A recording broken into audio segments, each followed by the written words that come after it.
தொடமாட்டேன் தொட்டா விடமாட்டேன்னு வந்து சொல்லியிருந்தாரு. இப்போ அதெல்லாம் சொல்லிட்டு அடுத்த சீன்லேயே வந்து சொத்து குவிப்பு வழக்கில் வந்து இருக்கிறவர் தான் விஜயபாஸ்கர். அவரை கட்சியில் சேர்க்கறது வந்து எந்த விதத்தில் வந்து சரியான ஒரு விஷயமா? அதாவதுங்க, கட்சிக்கு வருபவர்களை எந்த கட்சியும் வேணாம்னு சொல்லாது. நீங்கள் சொல்கிற கேள்வி எப்போ வரும்னா, அவங்களுக்கு பதவிகள் கட்சியிலையோ ஆட்சியிலையோ கொடுத்தாதான் உங்கள் கேள்வி கரெக்ட். தொட்டா கிட்டான்லாம் சொல்கிறீங்களே, இன்னும் இங்கே எதுவுமே நடக்கலை. Even Vijay never met any of the people who have joined the TVK. பார்த்துருக்காரா? 3 முறை எம்எல்ஏ இருந்தும் கூட அவர் பார்க்கல. ஆதவர்ஜுனும் புசி ஆனந்த் பார்த்துட்டு இருக்காங்க. ஆனால் ஸ்டாலின் எல்லாரையும் வரவேற்கிறார். வருக வருக வருக, வாசல் திறந்து வச்சிருக்கோன்னு. ஸ்டாலின் அவர்களுடைய ட்வீட்டும் வந்து பெரும் பேசும் பொருளாக மாறி இருக்கு சார். ஆட்டம் போடுறனுடைய இந்த ஆங்காரம் வந்து அடங்கும் வந்து சொல்றாரு. எதிர்கட்சியை எதிர்த்து அரசியல் பண்ணா கைது நடவடிக்கை, அப்புறம் அவங்க மேல எஃப்ஐஆர் போட்டுருது, அதெல்லாம் வந்து சொல்றாரு. ஏவா வேலு வீட்டில் வந்து ரைடுன்னு வந்து சொல்றாரு. எனக்கு உண்மையிலே வந்து சிரிப்பு தாங்க வருது. ஸ்டாலின் பேச்சு, உதயநிதி பேச்செல்லாம் பார்க்கும்போது என்ன ஆச்சு இந்த கட்சிக்கு? ஒரு தோல்வி வந்து இவங்க எல்லாரையுமே சிந்தனையை மழுங்கடிச்சிருமா? இவங்க அனுபவத்தெல்லாம் இல்லாம பண்ணிடுமா? ஒப்பாதது நடக்க முடியாது நடந்துட்டா மாதிரி ஒப்பாரி வச்சுக்கிட்டு ஒரு 50 நாள் ஆயும் கதறிட்டு இருக்காங்கன்னா அந்த கட்சியினுடைய ஆளுமை என்னாச்சு? தமிழ்நாட்டை மிக அதிக காலம் ஆண்ட கட்சி இன்னைக்கு ரெக்கார்ட் படி யாருங்க? அதிமுக தான். அந்த அதிமுக 3வது இடத்துக்கு போச்சுங்க. அவங்க கூட இப்படி ஒன்றும் கதறல, அலறல. ஆனா திமுக ஓவரா கதறாங்க. காரணம் என்னன்னா, இதை கேட்கறதுக்கு திமுகவுக்கு யோகியதை இருக்கா? வைத்தியலிங்கம் சொத்து குவிச்சிட்டாரு, சொத்து லஞ்சம் வாங்கிட்டாரு, வீட்டு வசதித்துறை அமைச்சராக இருக்கும்போது தான் நீங்க தான் இதே ஊழல் தடுப்பு தான் கேஸ் போட்டுச்சு. எடப்பாடி ஆட்சியில் திமுகவில் போய் சேர்ந்த உடனே அந்த வழக்கை க்ளோஸ் பண்ணி அது வந்து தகுந்த ஆதாரம் இல்லை, நாங்கள் அதை முடிச்சுக்கிறோம்னு சொல்லி தாத்தான் வேதம் ஓதக்கூடாது. இவங்க 10 எம்எல்ஏக்களை வந்து 20 கோடி ரூபாய் தரேன் தாவேக ஆட்கள். வேலு தரப்புல போய் பேசந்தாக ஒரு செய்தி. நீங்கெல்லாம் 30 வருஷம் மக்கள் இயக்கத்தில் இருந்தவங்க. ஆதவர்ஜுனா எப்போ வந்தாரு? கீர்த்தனா எப்போ வந்தாங்க? செங்கோட்டையனுக்கெல்லாம் மந்திரி பதவி கொடுக்குறாங்க. நீங்கெல்லாம் எவ்வளோ உழைச்சிங்க அப்படின்னு பேசி நீங்க ரிசைன் பண்ணிடுங்க, தேர்தலுக்கு நீங்க செலவு பண்ணல, இருந்தாலும் 20 கோடி கொடுக்குறோம், திமுகவிலையும் சேருங்க, உங்களை நாங்க வந்து ஜெயிக்க வைக்கிறோம். இப்படியெல்லாம் வந்து அந்த தாவேக இளைஞர்களை மனசை கரைக்கிறதுக்கான வேலைகள் நடந்துறதாக உளவுத்துறை தகவல் முதல்வருக்கு தெரிஞ்சப்பதான் நடந்த அந்த ஐஏஎஸ் ஐபிஎஸ் ஆபீசர்கள் மாநாட்டில் கூட என்ன சொல்றாரு? எங்க கட்சி ஆளுங்கட்சியாலே வந்தா கூட கேட்காதீங்க, உங்க வேலையை கடமையை செய்யுங்க, எவனும் தலையிடக்கூடாது எந்த அரசியல் ஆளும் அப்படின்னு சொல்றாரு. சோ நீங்க அதை வந்து Udhayanidhi of all the people, உதயநிதிக்கு என்ன யோகியதை இருக்குதுன்ற இதை பத்தி பேசுறதுக்கு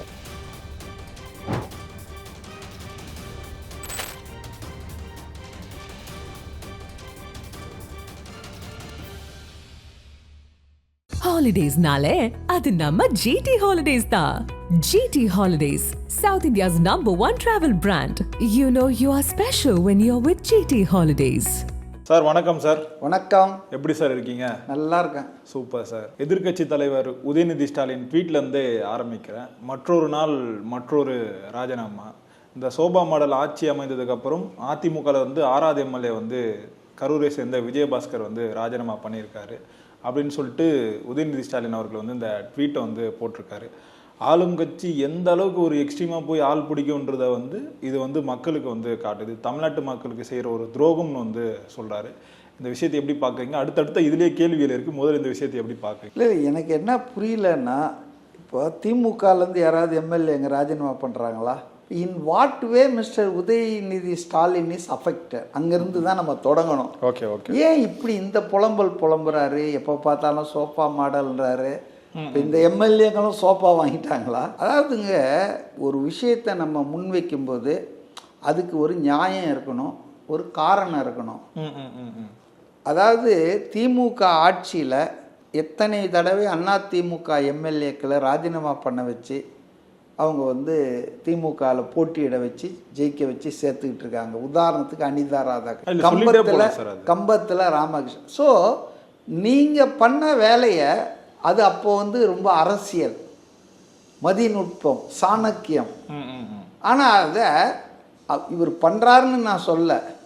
இன்னும் அவங்க கட்சியில் போய் அவர் சேர்ந்து அவருக்கு வந்து சீட்டு கொடுத்து அவங்கள சேர்த்துக்கினா தான் அது. இது வந்து சில எம்எல்ஏக்கள் ராஜினாமா பண்ணுறாங்க. இதுக்கு பின்னால் யார் இருக்காங்கன்னு எனக்கு தெரியாது. நாளைக்கு உண்மைகள் ஒரு நாள் வெளியாகும். ஆனால் அதிமுகலேருந்து வெளியேறாங்க, வேற எந்த கட்சியிலேருந்து வெளியேறல. அதிமுகவில் இவ்வளோ பெரிய பிரச்சனை வெடிச்சு இருக்குது, உட்கட்சி பூசல். இன்னும் இதோடு நிற்க போகிறது இல்லை. இப்போ எஸ்பி வேலுமணி பேசுகிறத பார்த்தா, நேற்று தொண்டாமுத்தூரில் அவர் மாவட்ட செயலாளர் பதவியை திருப்பி கொடுக்கல, துணை பொதுச் செயலாளர்னு இவர் சொல்கிறாரு. அந்த போட்ட கூட்டத்தில் only MGR and Jayalalithaa photo தான் இருந்தது. அதை வெளியே கேட்குறாங்க, என்னங்க உங்கள் இதில் எடப்பாடி ஃபோட்டோ இல்லையா கட்சியின் பொதுச் செயலாளர்னா, எங்களுக்கு தலைவர் எம்ஜிஆர் ஜெயலலிதா தான்றாரு. இதெல்லாம் பேப்பரில் வந்து இருக்கிற செய்தியை சொல்கிறேன். So some serious internal struggle, internal conflict exist in ADMK. இது வந்து தேர்தல் முடிஞ்சதுலேருந்தே தொடங்கியாச்சுங்க. அதனுடைய ஒரு பக்க விளைவா எதிர் விளைவாக தான் நான் இந்த ராஜினாமாக்களை பார்க்கிறேன். இப்படி ஒரு சூழ்நிலை ஒரு எதிர்கட்சியில் நடக்கும்போது அதை ஒரு ஆளுங்கட்சி பயன்படுத்தாமல் வேடிக்கை பார்க்கறதுக்கு இளிச்சவாயன்களாக இருந்தால் தான் முடியும். அப்போ ஒரு ஆளுங்கட்சிக்கு ஒரு எதிர்கட்சியில் இப்படி ஒரு உள்பூசல் நடந்து நிறைய பேர் வராங்கன்போது அவங்கள வந்து அதை இன்னும் கூட தீவிரப்படுத்தணும்னு பண்ணால் கூட தப்பு இல்லை. அதான் அரசியல் பாலிட்டிக்ஸ். அவங்கெல்லாம் ஒன்றும் தேவ தூதர்கள், நாங்கள்லாம் வந்து ஒரு கண்ணத்தை அடித்தால் இரண்டாவது மறு கண்ணை திருப்பி தருவோன்னு ஒன்றும் யாரும் சொல்லிட்டு வரல.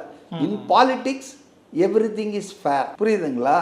அதனால் வந்துங்க ஏதோ உதயநிதி வந்து ஹரிச்சந்திரன் வீட்டு பக்கத்து வீட்டு மாதிரியும் அவங்க கட்சி இந்த மாதிரி வேலையெல்லாம் செய்யாமல் ஜனநாயக ரீதியாக மக்கள் ஆதரவை பெற்று, ஏன் உங்கள் தாத்தா 96 எம்எல்ஏவை வச்சுக்கின்னு மைனாரிட்டி 5 வருஷம் ஆட்சி பண்ணார்? ஸோ மக்கள் தீர்ப்பு மக்களுக்கு. அதை விட எனக்கு என்ன புரியலன்னா, உதயநிதி உளறல் நிதியாக மாறிக்கிட்டு இருக்கிறாரு. அவர் என்ன சொல்கிறாருன்னா, கூட்டணி வைத்த கட்சிகளுக்கு துரோகம் செய்கிறாராம். ஏப்பா அவன் துரோகம்னா அவன் கேட்கட்டம்பா, நீ என்ன ஆடு நனையுதேன்னு ஓனாய் அழுவுறப்பா. கூட்டணி கட்சிகளை நம்பாமல் அவங்கள நம்பலையா அவர் விஜய். அதனால தான் அவர் ஏங்க அத்தைக்கு மீசை முளைத்தா சித்தப்பா. இப்போ அவங்க ரிசைன் பண்ணியிருக்காங்க.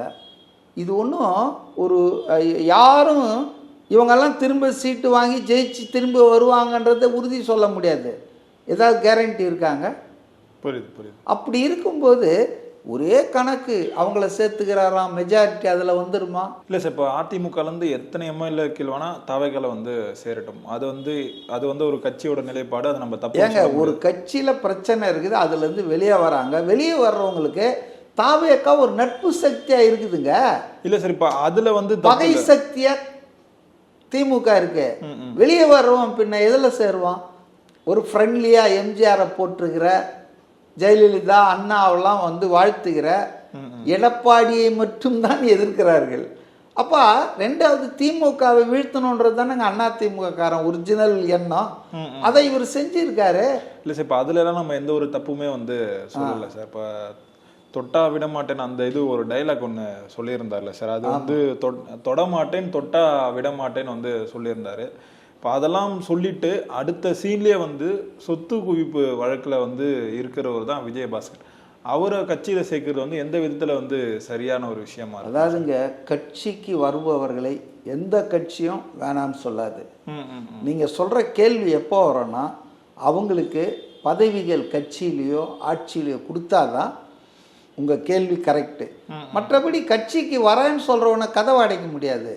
அது வளரணும்னு நினைக்கிற கட்சி. வர்றவங்கெல்லாம் வரட்டும். 2 கோடி பேர் மெம்பராக சேர்ந்துருக்காங்க. 2 கோடி பேரை வந்து நீங்கள் வந்து என்ன வச்சு, அவங்க என்ன சொன்னாங்க, உங்கள் ஓட்டர் லிஸ்ட்டில் பேர் இருந்து ஓட்டர் ஐடி நம்பர் சொன்னால் போதும், ஜாயின் பண்ணிடலாம். அவன் பேரில் என்ன கேஸ் இருக்குது, அவன் என்ன பண்ணியிருக்கான்றது கூட இவங்களுக்கு தெரியாது. ஸோ அதனால் ஒரு கட்சி எனி பொலிட்டிக்கல் பார்ட்டி, இப்போ பெஞ்சமினை சேர்த்துக்கினாரு, துணை மேயராக இருந்தார், அவர் ஒரு ஊழலே பண்ணலையா? அப்புறம் அமைச்சராக இருந்தார் போன எடப்பாடி கவர்மெண்ட்டில். அவரோடு சேர்த்து வர எல்லா அதிமுகலையும் சேர்த்து தான் நேற்று மதுரை வாயிலாக வானகரத்தில் ஸ்டாலின் முழங்குறாரு. அதாவது எங்களுக்கு வந்தால் எல்லாரும் உத்தமர்கள். செந்தில் பாலாஜி எப்படி வந்தார்?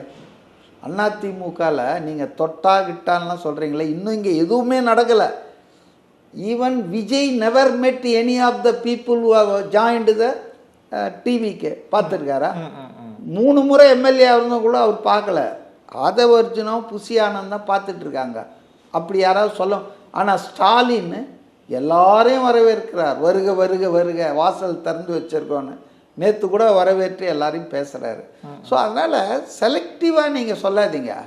ஒரு அரசியல் கட்சி தன்னை பலப்படுத்தி கொள்ள, தன்னுடைய அந்த ஏரியா ஆஃப் ஆப்ரேஷன் இன்ஃப்ளூயன்ஸ் அதிகப்படுத்த, மக்களிடையே செல்வாக்குள்ள பிற கட்சி தலைவர்கள் வந்தால் வராதிங்க அப்படின்னு சொல்ல மாட்டாங்க. 2 விஷயம் நீங்கள் அப்ஜெக்ட் பண்ணலாம். ஒன்று, அவங்க வந்த உடனே அவங்க மேலே இருக்கிற அந்த கேஸை அப்படியே அமுக்கி அதை இல்லாமல் ஆக்கிட்டாங்கன்னா, என்னையா சொன்னீங்க நீங்கள், இதெல்லாம் நடக்குதுன்னலாம். இப்போ இதை கேட்குறதுக்கு திமுகவுக்கு யோகியதை இருக்கா? வைத்தியலிங்கம் சொத்து குவிச்சிட்டாரு, சொத்து லஞ்சம் வாங்கிட்டார், வீட்டு வசதித்துறை அமைச்சராக இருக்கும்போது தான் நீங்கள் தான் இதே ஊழல் தடுப்பு தான் கேஸ் போட்டுச்சு. எடப்பாடி ஆட்சியில் முந்தைய அதிமுகவில் வீட்டு வசதித்துறை அமைச்சராக இருந்த வைத்தியலிங்கம் அவர்கள் ஊழல் பண்ணிட்டாருன்னு தான் திமுக ஆட்சியில் அவர் மேலே லஞ்ச ஒழிப்புத்துறை ஒரு வழக்கு தொடுத்திருந்தது. அவர் சட்டமன்ற தேர்தலுக்கு முன்னால் அவர் திமுகவில் போய் சேர்ந்தார். திமுகவில் போய் சேர்ந்த உடனே அந்த வழக்கை க்ளோஸ் பண்ணி, அது தகுந்த ஆதாரம் இல்லை, நாங்கள் அதை முடிச்சுக்கிறோன்னு சொல்லி அதே லஞ்ச ஒழிப்புத்துறை தான் கோர்ட்டில் பேப்பர் கொடுத்துடுச்சு. நல்ல வேலையாக தாவேக அரசு வந்துடுச்சு. உடனே அந்த பேப்பரை நாங்கள் எடுத்துக்கிறோம், திரும்பி வாங்கிக்கிறோம், தீவிரமாக விசாரிக்க போகிறோன்னு சொன்னாங்க. இது மாதிரி ஏதாவது பண்ணாங்கன்னா, நீங்கள் பண்ணியிருக்கீங்க, சாத்தான் வேதம் ஓதக்கூடாது. நீங்கள் இது மாதிரி அரசியல் ஆதாயத்துக்காக ஊழல்னு சொல்லுவீங்க. செந்தில் பாலாஜியை கரூரில் போயே சொல்லுவீங்க. அப்புறம் ஒரு பெரிய வாஷிங் மிஷினில் போட்டு தியாகி செந்தில் பாலாஜின்னுவீங்க. லஞ்ச வழக்கில் அவர் ஜெயிலில் இருக்கும்போது அவருக்கு அமைச்சர் பதவியை கொடுத்து மினிஸ்டர் வித்தவுட் போர்ட்ஃபோலியோன்னுவீங்க. நீங்கள் பேசலாமா இதெல்லாம்? தொட்டவன் கிட்டவன்லாம். விஜய் அவர்கள் கட்சியில் சேர்த்துக்கிறத நான் தப்புன்னு சொல்ல மாட்டேன். அது ஒரு வளரும் கட்சி. ஆனால் அந்த கட்சியில் ஏதாவது பொறுப்பு கொடுத்தோ, அமைச்சர்களை ஆக்கியோ, அல்லது அவர்கள் மீதான இந்த வழக்குகளை பின்வாங்கி அல்லது நீர்த்து போக செய்கிற மாதிரி ஏதாவது பண்ணார்னா, அவர் சொல்கிறார்ல, உப்பத்தின்னா தண்ணியை குடிக்கணும். என் கட்சிக்கு இன்றைக்கி நடந்த அந்த ஐஏஎஸ் ஐபிஎஸ் ஆஃபீஸர்கள் மாநாட்டில் கூட என்ன சொல்கிறாரு, எங்கள் கட்சி ஆளுங்கட்சியாலே வந்தால் கூட கேட்காதீங்க, உங்கள் வேலையை கடமையை செய்யுங்க, எவனும் தலையிடக்கூடாது எந்த அரசியல் ஆளும் அப்படின்னு சொல்கிறார். ஸோ நீங்கள் அதை Udhayanidhi of all the people, உதயநிதிக்கு என்ன யோகியதை இருக்குதுன்ற இதை பற்றி பேசுறதுக்கு இதில் என்ன நடந்துச்சு? ஒரு கட்சியில் உட்பூசலில் வராங்க, வெளியே வராங்க, தலைமை மேலே அவங்களுக்கு தீர்க்க முடியாத முரண்பாடு வந்துடுச்சு. புரியுதுங்களா? இன்னும் சிவி சண்முகம் எடப்பாடி போய் பார்க்கவே இல்லை, தெரியுமா உங்களுக்கு? ஸோ இன்னும் பல ரிசிக்னேஷன் வரப்போகுது. இல்லை, இந்த இடைத்தேர்தலாம் திணிக்கிறாங்க மக்களை, தமிழ்நாட்டை மக்கள் சரியான. சரி, இந்த இடைத்தேர்தலை நீங்கள் திணிக்கலையா? நீங்கள் திமுக ஆட்சியில் திணிச்சாங்களா இல்லையா? நீங்கள் ஒரு விஷயத்தை தப்புன்னு சொன்னால் அதை நீங்கள் செய்யாமல் இருந்திருக்கணும். நீங்கள் செஞ்சுக்குவீங்க ஆளுங்கட்சியாக இருக்கும்போது. ஆனால் அதை நீங்கள் மற்ற கட்சிகள் செஞ்சாங்கன்னு நிரூபணம் இல்லை. இடைத்தேர்தல் திணிக்கிறாங்க, எப்போ வரும்? இவங்களையே கேண்டிடேட் போட்டால் தான். எனக்கு ஒரு தகவல் என்னென்னா, விஜய் ரொம்ப தெளிவாக சொல்லிட்டாராம், அவர் யாருக்கும் எந்த ப்ராமிஸும் சொல்லலை. இடையில் இருக்கிற 2ஆம் கட்டம் 3ஆம் கட்டம் ராஜா, அது மாதிரி அவங்க யாராவது சொல்லியிருக்கலாம், நாங்கள் உங்களையே பண்ணுறோன்னு. But Vijay is the boss. விஜயினுடைய முடிவே இறுதியானது. அவர் நிறுத்துறாரா இல்லையா? அப்போ தானேங்க இடைத்தேர்தல்லாம். நீங்கள் எப்படி இப்போவே ஆரம்பிக்கிறீங்க இதெல்லாம்? அதுவும் இதெல்லாம் நீங்கள் செஞ்சுருக்கீங்க கடந்த காலங்களில். உங்களுக்கு என்ன யோகியதை இருக்குது, அருகதை இருக்குது? அதான் என்னுடைய கேள்வி. இப்போ அதே மாதிரி ஸ்டாலின் அவர்களுடைய ட்வீட்டும் பெரும் பேசும் பொருளாக மாறி இருக்கு சார். இந்த ஆட்டம் போடுறனுடைய இந்த ஆங்காரம் அடங்கும் சொல்கிறாரு. எதிர்கட்சியை எதிர்த்து அரசியல் பண்ணால் இந்த கைது நடவடிக்கை, அப்புறம் அவங்க மேலே எஃப்ஐஆர் போட்டுருது, அதெல்லாம் சொல்கிறாரு. ஏவா வேலு வீட்டில் ரைடுன்னு சொல்கிறாரு. ஒரு பக்கம் இன்னைக்கு திமுகவினர் போராட்டம் பண்ணாங்க, அங்கே கைது பண்ணிகிட்ருக்காங்க. நேற்றைய தினம் திமுக எல்லாத்துக்கும் தயாராக இருக்கும், எப்போ அந்த தேர்தல் வந்தாலும் மீண்டும் ஜெயிக்கிறதுக்கான அந்த வேலைப்பாடுகள் கரெக்டாக இருக்கும் சொல்கிறாரு. இதை எப்படி பார்க்குறீங்க? எனக்கு உண்மையிலே வந்து சிரிப்பு தாங்க வருது. ஸ்டாலின் பேச்சு, உதயநிதி பேச்செல்லாம் பார்க்கும்போது என்ன ஆச்சு இந்த கட்சிக்கு? ஒரு தோல்வி வந்து இவங்க எல்லாரையுமே சிந்தனையை மழுங்கடிச்சிருமா? இவங்க அனுபவத்தெல்லாம் இல்லாமல் பண்ணிடுமா? இதுக்கு முன்னால் திமுக தோத்ததே கிடையாதா? நான் தொடர்ந்து சொல்லிட்டு வந்தேன் தேர்தலுக்கு முன்னால், never in the history of Tamil Nadu assembly DMK ever get re-elected. திரும்பவும் ஆட்சிக்கு வந்த ஒரு வரலாறே இல்லை 71க்கு அப்புறம் கடந்த 60 வருஷத்தில். அப்படி இருக்கும்போது இப்போ அதே மாதிரி தான் நடக்க போகுதுன்னு சொன்னால் தான் நடந்தது. இவங்களுக்கு ஒன்றும் இது புதுசு இல்லை. ஆனால் ஏதோ ஒரு பெரிய, அதாவது அது நம்பாதது நடக்க முடியாது நடந்துட்டா மாதிரி ஒப்பாரி வச்சுக்கிட்டு ஒரு 50 நாள் ஆயும் கதறிட்டு இருக்காங்கன்னா அந்த கட்சியினுடைய ஆளுமை என்னாச்சு? வெற்றி தோல்வி வந்து ஒரு ஜனநாயகத்தில் எல்லா அரசியல் கட்சிக்கும் ஏதோ ஒரு கட்டத்தில் நடக்குங்க. இப்போ தமிழ்நாட்டை மிக அதிக காலம் ஆண்ட கட்சி இன்றைக்கும் ரெக்கார்ட் படி யாருங்க? அதிமுக தான். இப்போ அந்த அதிமுக 3வது இடத்துக்கு போச்சுங்க. அவங்க கூட இப்படி ஒன்றும் கதறல அலறல. ஆனால் திமுக ஓவராக கதறாங்க. காரணம் என்னென்னா ரொம்பவும் அவங்க நம்பி இருந்திருக்காங்க, அல்லது அவங்கள நம்ப வச்சுருக்காங்க அவங்கள சுற்றி இருந்த ஆட்கள். நம்ம தான் சார் அடுத்ததுன்னு அவங்க நல்லா கோட்டுக்கிட்டலாம் செஞ்சு ரெடியாக இருந்திருக்காங்க. அதனால் பெரும் எதிர்பார்ப்போடு இருந்தவர்களுக்கு இந்த தோல்வி என்பது மிகப்பெரிய அதிர்ச்சியாக நம்ப முடியாத அளவுக்கு ஆயிருக்கு. சரி, அது ஒரு 2-3 நாள் இருக்கலாம், ஒரு வாரம் இருக்கலாம், மிஞ்சி போனால் ஒரு மாதம் கூட இருக்கலாம். என்னங்க 55 நாளாக அதையே பேசிகிட்டு இருந்தால் ஒரு 2-3 விஷயத்தை நான் சொல்கிறேன் என்ன நேரம் கருதி.